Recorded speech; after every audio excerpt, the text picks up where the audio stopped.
Ekua wamo enhye abanyase eye Plan International a wamo wo ebibrem atoye fa ha se nyina wamo apa eye wamo emabunu dwumadi afibia eye wamo eye no na sa dwumadi we na tripo a edaso ene se emmayua betimi aka abomu abeye baako na dwumadi no wamo ehwe anim se emmayua betimi enso anya tumi a wamo ede behwe wamo abra abomu se ne ebeye wamo betimi abeye empanyini pa na bra na angel encentrofo ene youth advocate a woda Plan Ghana ano eyefa 2C1 etwetwe enkomo no wo kire kwanya wo mo befa so na wo ma prekro ye ede ama emayu a wo mo wo ye bibrem atoye fa ha sei. Any great nation that is boasting of development today, it's because girls are equal in that nation.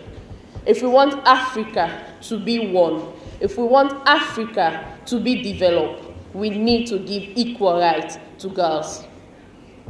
I'm very delighted about this campaign because it is a youth-led campaign, not only for the young people, but by the young people. We are in the process and we really appreciate Plan International. You guys have been walking the talk. You have been walking the talk. We want to say thank you.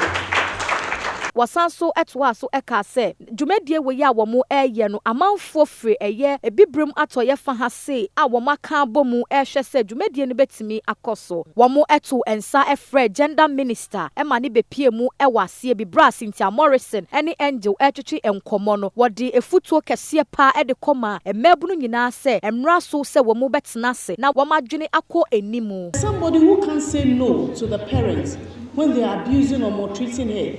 That is where you have to come in and be the voice for the voiceless. At least, looking at your presentations here, you want to be included in everything, every decision making. It is very good. But there's somebody who has no idea that she can have the power. She can have the ability to speak up. She has the right to say that, get me involved in any decision that you are making.